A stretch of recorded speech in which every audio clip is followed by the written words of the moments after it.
Assalamualaikum warahmatullahi wabarakatuh. Perkenalkan, nama saya Nur Rahma Yuni Suryadi dari Universitas Negeri Makassar, Fakultas Ekonomi dan Bisnis, Prodi Pendidikan Akuntansi kelas A. Pada kesempatan kali ini, saya akan menjelaskan tentang materi neraca. Berikut adalah penjelasannya. Adapun tujuan pembelajaran pada materi kali ini, yaitu yang pertama, menjelaskan pengertian neraca, yang kedua, mengidentifikasi manfaat neraca, yang ketiga, mampu menganalisis unsur-unsur yang terkait tentang neraca, yang keempat, menjelaskan contoh-contoh bentuk neraca perusahaan jasa, dan yang kelima yaitu membuat neraca. Oke, masuk pada poin atau materi yang pertama, yaitu pengertian neraca.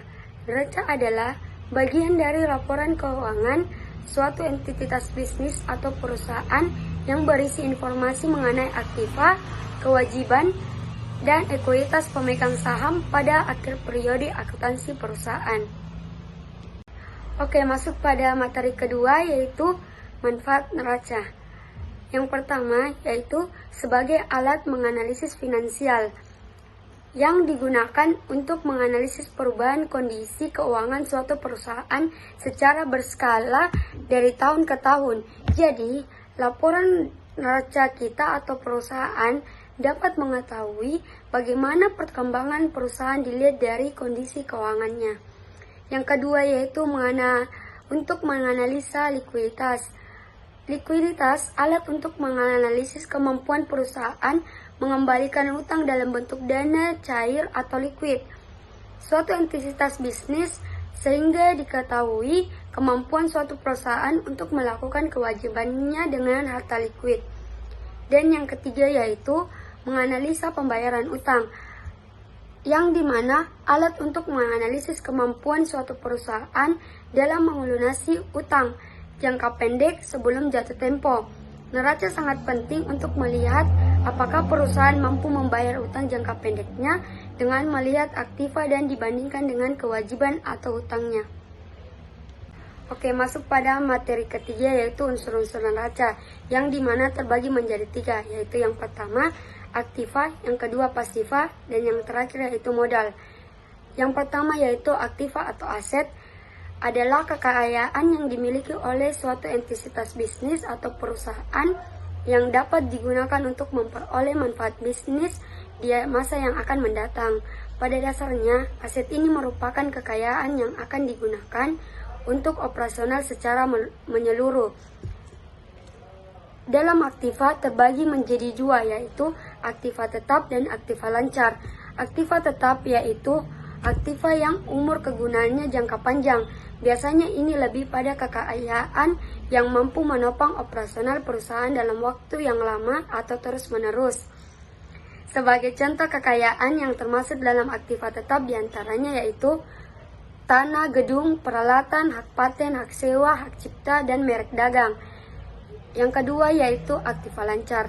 Aktiva lancar merupakan sejumlah kekayaan yang memiliki jangka kegunaan dalam waktu pendek, biasanya kurang dari 1 tahun.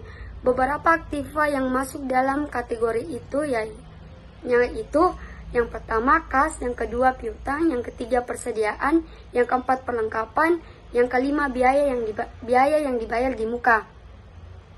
Oke, masuk pada pasiva. Pasiva terbagi menjadi tiga, yaitu yang pertama utang. Utang dagang adalah pembayaran utang kepada rekan usaha seperti supplier atau distributor. Pada intinya, utang ini dibayarkan atas barang atau jasa yang sudah diterima sebelumnya. Biasanya, ini berupa bahan baku untuk usaha. Pembayaran ini maksimalkan sesuai perjanjian atau kesepakatan antara kedua belah pihak. Yang kedua yaitu pendapatan dibayar di muka. Yang ketiga yaitu biaya yang akan jatuh tempo. Yang terakhir atau yang ketiga yaitu modal. Modal adalah utang atau barang yang digunakan untuk perusahaan sebagai dasar dalam beroperasi untuk menghasilkan produk.